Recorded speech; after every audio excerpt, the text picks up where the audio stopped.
नमस्कार, स्वागत है आप सबका राजनीति के इस अखाड़े में। मेरा नाम है अजय सेतिया। मित्रों, वो कहावत है ना कि बकरे की मां कब तक खैर मनाएगी।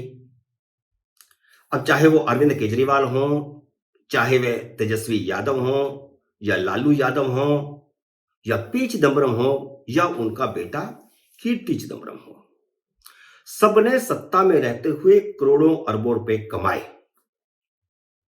और मोदी यह वादा करके सत्ता में आए थे कि ना खाऊंगा ना खाने दूंगा, और जिन्होंने खाया है उनका निकालूंगा। हाँ, यह शिकायत तो उन लोगों को होनी चाहिए जिन्होंने मोदी के इस वादे पर पहले उन्हें 2014 में वोट दिया और फिर 2019 में वोट दिया, और ईडी ने अब तक ढंग से कार्रवाई नहीं की, कोई भी जेल में नहीं गया। तो यह शिकायत तो उन लोगों को होनी चाहिए जिन्होंने मोदी को वोट दिया है। चलिए, अब ईडी ने जब तेजी से कार्रवाई शुरू की है तो उसका स्वागत ही किया जाना चाहिए, लेकिन वे सब इस बात पर इकट्ठे हो गए हैं कि मोदी उनके खिलाफ राजनीतिक कार्रवाई कर रहे हैं। जितने भी लोग जिनके खिलाफ ईडी की कार्रवाई शुरू हुई है या पहले से चल रही है, उन्होंने इंडी अलायंस बना लिया है, तो ईडी अब इंडी बन गया है। भ्रष्टाचार राजनीतिक मुद्दा तो है ही, इसे आप राजनीतिक बदले की कार्रवाई कहिए या कुछ कहिए, आपने राजनीति में रहते हुए, सत्ता में रहते हुए लूट सूट से पैसा कमाया और अपनी आमदनी से कई गुना ज्यादा कमाया, तो आप क्यों नहीं गिरफ्तार किए जाने चाहिए? आप पर क्यों नहीं कार्रवाई होनी चाहिए? आप पर क्यों नहीं मुकदमे चलने चाहिए? और अगर आप ये साबित नहीं कर सकते कि आपकी जो पैसा है, जो धन है, जो आपने इकट्ठा किया है, वह आमदनी से ज्यादा नहीं है, तो आप छूट जाएंगे। और अगर आप साबित नहीं कर पाते हैं तो फिर आप पर मुकदमे क्यों नहीं चलने चाहिए? इसका मतलब साफ है कि आपने बेईमानी से पैसा कमाया है। पर हैरानी तब होती है जब मोदी विरोधी पत्रकार भी उनके बचाव में आकर के खड़े हो जाते हैं। आप उनको यूट्यूब पर पहचान सकते हैं, जो पहले बड़े बड़े चैनलों में काम करते थे, अब यूट्यूब चलाते हैं और उनके लाखों सब्सक्राइबर हैं, लाखों लोग उन्हें देखते हैं, और वे खुले आम बेशर्मी से भ्रष्टाचारियों के समर्थन में आकर के खड़े हो रहे हैं। पत्रकारिता का ये काम है क्या कि भ्रष्टाचारियों का साथ दें, बेईमानों का साथ दें? लेकिन वे दे रहे हैं, खुलेआम दे रहे हैं, और लोग उन्हें देख रहे हैं, वाह वाह कर रहे हैं। भ्रष्टाचारियों के खिलाफ देश का जनमानस त्रस्त है, भ्रष्टाचार के खिलाफ कार्रवाई करना चाहता है, भ्रष्टाचार से त्रस्त है। जो लगातार भ्रष्टाचार यूपीए की सरकार में 10 साल हुआ, और उससे पहले भी होता रहा है, ऐसा नहीं है कि अभी भी हो रहा है कई जगह पर, अभी ये बंद हो गया है ये नहीं कह सकते।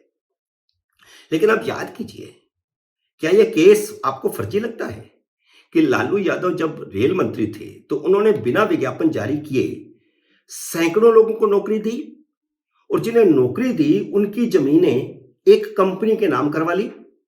ऐसे दर्जनों उदाहरण हैं। और फिर उस कंपनी के शेयर लालू के परिवार के सदस्यों के नाम पर हो गए। यह सारा खेल हुआ जब 2004 से 2009 तक लालू यादव रेल मंत्री थे, और उस कंपनी के अंदर जमीनें खरीदी गई, और उनकी जमीनें खरीदी गई जिन्हें नौकरियां मिली। और 2014 के बाद जब यूपीए सत्ता से बाहर हो गया तो कंपनी के सारे शेयर लालू परिवार के नाम हो गए। तो इसका मतलब क्या है? इसका मतलब तो साफ है, यह सब खेल लालू यादव का पूरा परिवार कर रहा था, और उसमें तेजस्वी यादव उनको लीड कर रहे थे। वैसे पूरे परिवार में वही समझदार हैं ये खेल करने वाले, तभी वह छोटे होते हुए भी उप मुख्यमंत्री बन गए। जैसे लालू यादव ने मंत्री रहते हुए अपने बेटे का इस्तेमाल किया, उसी तरह पी चिदम्बरम ने भी मंत्री रहते हुए अपने बेटे कीर्ति चिदम्बरम का इस्तेमाल किया। 2011 में उन्होंने 263 चीनी नागरिकों को वीजा दिलाने में मदद की। क्यों?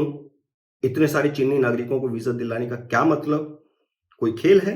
निश्चित रूप से बड़ा खेल होगा। यह मनी लॉन्ड्रिंग का बड़ा मामला है। सोनिया गांधी और राहुल गांधी भी नेशनल हेराल्ड केस में फंसे हुए हैं। डीके शिव कुमार जो उप मुख्यमंत्री हैं कर्नाटक के, वह भी ईडी के रडार पर हैं। बंगाल और तमिलनाडु के कितने ही मंत्री आर्थिक घोटालों में जेल में बंद हैं।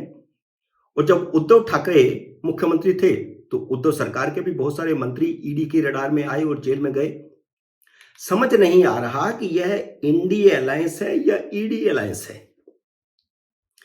ईडी के जाल में फंसी हुई सारी पार्टियों ने मिलकर के इंडी अलायंस बना लिया है और राजनीतिक विद्वेष का हो हल्ला शुरू कर दिया है।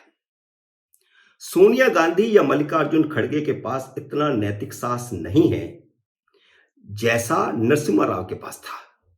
उन्होंने हवाला कांड में आरोपी बड़े बड़े नेताओं का टिकट काट दिया था, मंत्री पद से हटा दिया था। माधवराव सिंधिया मंत्री थे, उन्होंने इस्तीफा दे दिया था।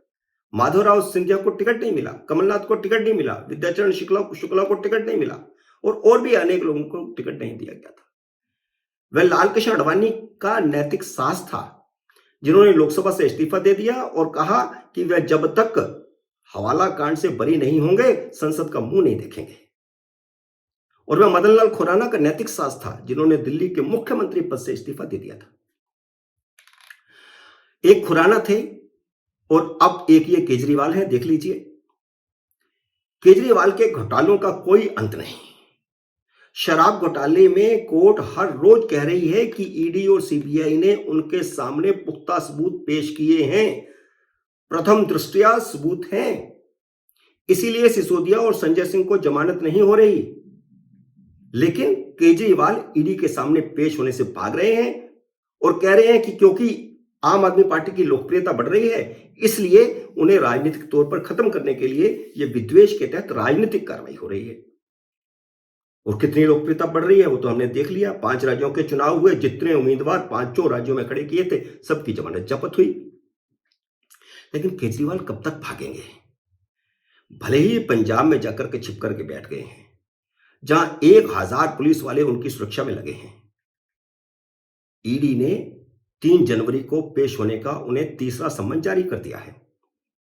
अब वे कहीं भी छुप लें, बच नहीं सकते, क्योंकि शराब नीति बदनीति से बनाई गई थी, करोड़ों रुपए की रिश्वत लेकर के बनाई गई थी और बाद में फिर करोड़ों रुपए लिए गए थे। वे करोड़ों रुपए साबित भी हो गए हैं। लेकिन केजरीवाल खुद को दूध का धुला बता रहे हैं। सुप्रीम कोर्ट कह रही है कि प्रथम दृष्टया ये 338 करोड़ रुपए का घपला दिखाई दे रहा है, लेकिन वह कह रहे हैं कि मैं तो दूध का धुला हूं। लगता नहीं कि वह 3 जनवरी को भी ईडी के सामने पेश होंगे। अगर वह पेश नहीं हुए तो ईडी के पास कोर्ट से वारंट हासिल करके उनके घर जाने के सिवा कोई चारा नहीं बचेगा।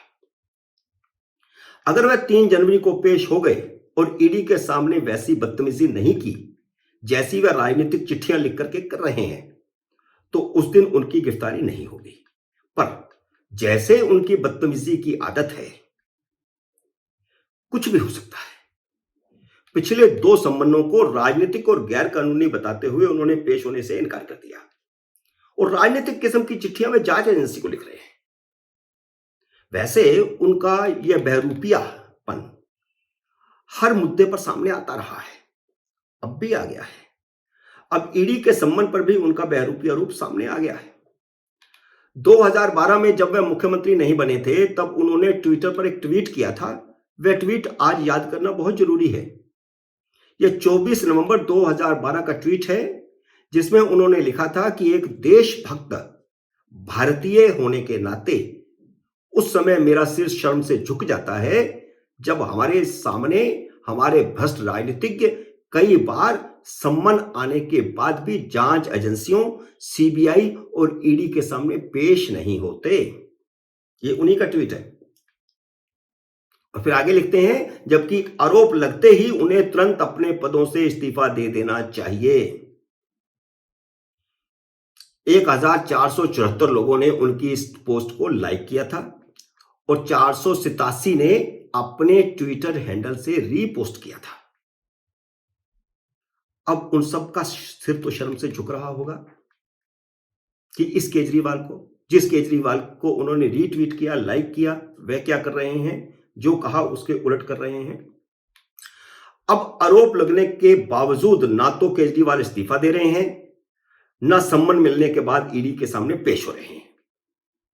जरूरी नहीं है कि केजरीवाल 3 जनवरी को भी ईडी के सामने पेश हों।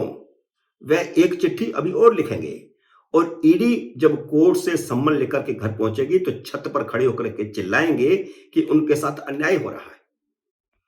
अब अदालतों से भी केजरीवाल को कोई राहत नहीं मिलने वाली, इसी हफ्ते दो कोर्टों ने मनीष सिसोदिया और संजय सिंह को की हिरासत 1 महीना बढ़ा दी, उन्हें जमानत देने से इनकार कर दिया।